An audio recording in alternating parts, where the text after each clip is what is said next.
Students, हम topic cover कर रहे हैं रेगुलर फाल्सी मेथड। देखिए, रेगुलर फाल्सी मेथड से क्या हम वैल्यू फाइंड करते हैं ये हम बता चुके हैं।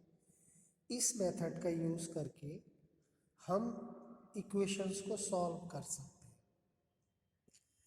इक्वेशन सॉल्व करने का मतलब है कि हम उस इक्वेशन के रूट्स फाइंड करें। रूट्स जैसा कि आप जानते ही होंगे, अगर कोई इक्वेशन है एक्स की टर्म्स में, जैसे कि x cube plus x square minus x plus one is equal to zero, तो एक्स की वैल्यू फाइंड करने के लिए हम रेगुलर फाल्सी मेथड यूज़ करते हैं। इसके लिए फॉर्मूला भी आपको बताया गया है कि एक्स की वैल्यू फाइंड करने के लिए हम क्या फार्मूला यूज़ करते हैं। इसी फार्मूले को हम कहते हैं रेगुलर फाल्सी फार्मूला। देखिए, एक्स ये जो वन लिखा हुआ है इसका मतलब है first approximation of value of X. Formula है X one F X two minus X two F X one F X two minus F X one. ठीक है,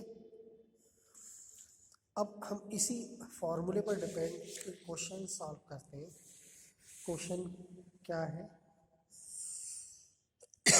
इसको पढ़ते हैं।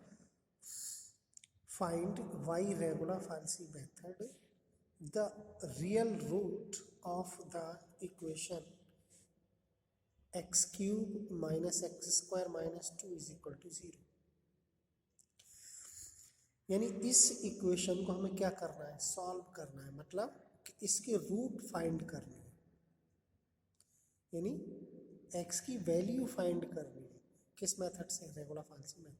चूँकि मेथड हमें और भी है आगे, लेकिन जिस मेथड से कहा जाए मेथड हमें वही यूज़ करना है। तो हमें इस इक्वेशन का सॉल्यूशन रेगुलर फाल्सी मेथड से करना है।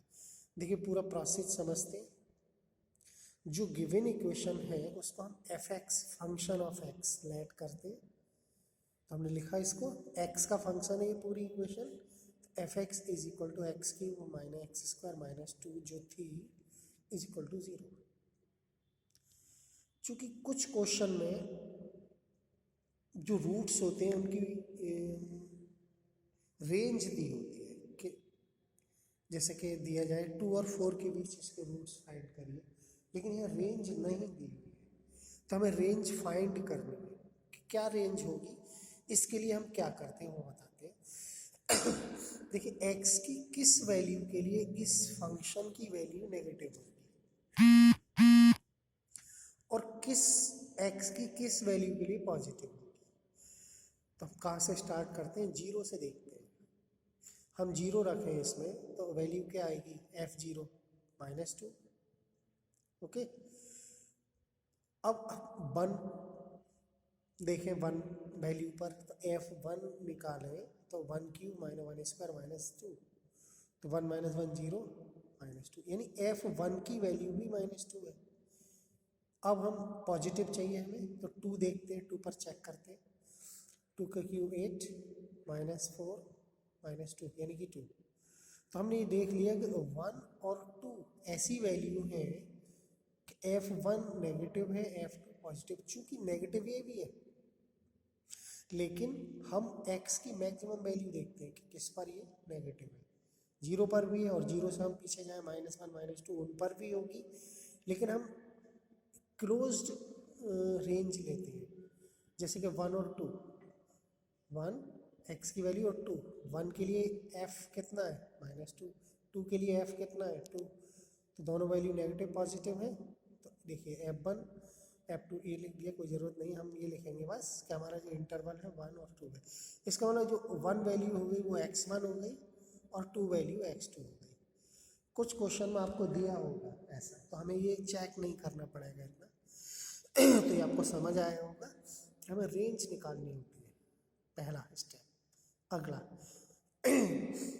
रेगुलर फाल्सी मेथड जो फार्मूला है वो ये है x की पावर 1 यानी x1 कहे x1 f(x2 - x2 f(x1 f(x2 - f)। अब ध्यान दीजिए x1 आपका है 1 और x2 है 2 और fx1 है -2 fx2 है 2। तो ये चारों वैल्यू हम इस फॉर्मूले में क्या करेंगे, पुट करेंगे। देखिए x1 कितना 1, ये x की वैल्यू होती है और ये fx की वैल्यू है, आप जानते ही होंगे। 1 × 2 माइनस x2 2 fx2 fx1 -2 है ना, x2 fx1 दोनों वैल्यू ये fx2 - fx1 fx2 2 है और ये -2 है, 2 - -2 यानी कि 4। कैलकुलेशन किया इसका, ये आया 1.5। तो एक रूट आया 1.5, लेकिन हम एक्यूरेट वैल्यू निकालते हैं क्या, और वो 1 और 2 के बीच में होनी चाहिए। तो कई अप्रॉक्सीमेशन वैल्यू हम फाइंड करेंगे। देखिए अगला स्टेप, जो x फर्स्ट अप्रॉक्सीमेशन है वो x1 हो गया।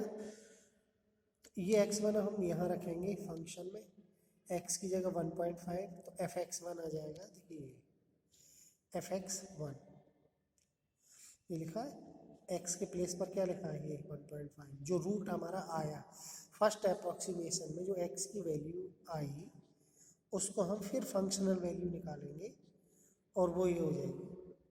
सेकंड अप्रॉक्सीमेशन के लिए x2 फार्मूला वही, x1 fx2 - x2 fx1 fx2 - fx1। यहाँ ध्यान देना है, जो x2 और fx2 है वो वही रहेंगे, x2 और fx2, चूँकि x1 और fx1 यहाँ पे थे 1 और -2। अब देखना, अब x1 कितना हो गया 1.5, यानी 1 से इंक्रीज होकर जो x1 1 था 1.5 हो गया, और fx1 -2 था वो हो गया 0.1875। ये कैलकुलेशन के द्वारा सेकंड अप्रॉक्सीमेशन में ये चार वैल्यू कौन सी, x1 की ये, fx1 की ये, x2 की ये, fx2 की, यानी x2 कितना 2 fx2 2। चारों वैल्यू हमें इस फॉर्मूले में फिर यूज़ करनी है। लिखा है देखिए इसमें x1 1.5 x2 2 fx1 ये माइनस का होगा। ये कैलकुलेशन आपको खुद करनी है, जो भी आएगी माइनस या पॉजिटिव प्लस वो आपको लिखनी है। चूँकि यहाँ माइनस है यहाँ प्लस है तो ये आपको चेक करना है, और यहाँ ये स्क्वायर है, ठीक है।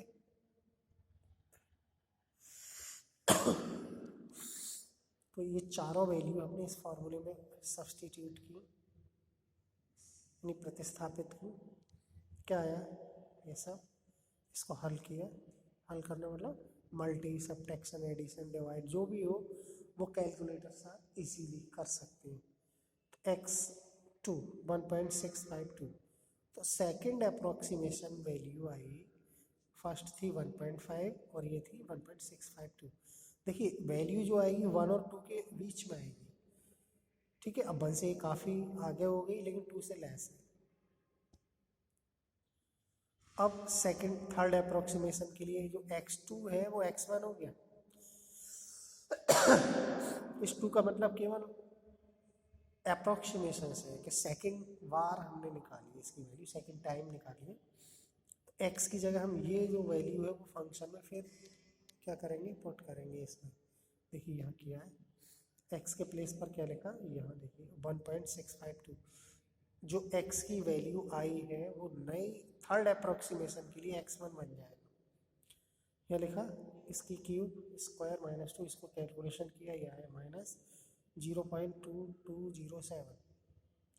तो ये हो गया fx1 और ये हो गया x1। x2 और fx2 वही है जो कि बाद वाले पॉइंट थे, x2 fx2 x2 2 और fx2 पूरा ये 2। fx1 और x1 चेंज होते जा रहे हैं क्योंकि x की न्यू वैल्यू आती जा रही है। सेकंड अप्रॉक्सीमेशन में वैल्यू हुई ये, अब थर्ड के लिए x निकालते हैं x3। तो इन्होंने वैल्यू इस फॉर्मूले में चार वैल्यू सब्स्टिट्यूट करनी पड़ेंगी, 4 fx1 ये, x1 ये, x2 2 और fx2 2, दोनों 2।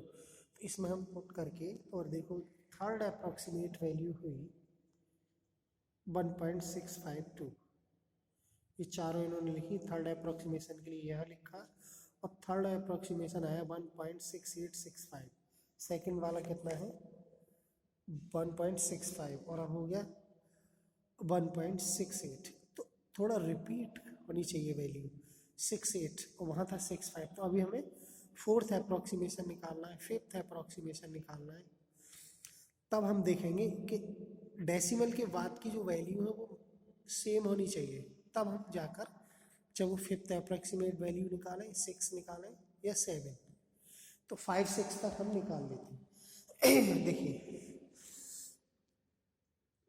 अब हमारी यहाँ समझिए, जो यहाँ जो x3 आया है ये अगले अप्रॉक्सीमेशन के लिए जो फोर्थ अप्रॉक्सीमेशन है, यहाँ ये 4 होगा, यहाँ 5 होगा। तो 4 अप्रॉक्सीमेशन के लिए x1 होगा, fx1 हमें क्या करना होगा, फाइंड करना होगा। कैसे कि ये जो x की वैल्यू है थर्ड अप्रॉक्सीमेट वाली वो हम फंक्शन में सब पुट करेंगे और fx1 फिर निकल कर आएगा न्यू वैल्यू वो, और x2 और fx2 ये दोनों वैल्यू किस फॉर्मूले में फॉर्मूला यही है, केवल यह 4 आएगा x4 x1 fx2 minus x2 fx1 fx2 minus fx1।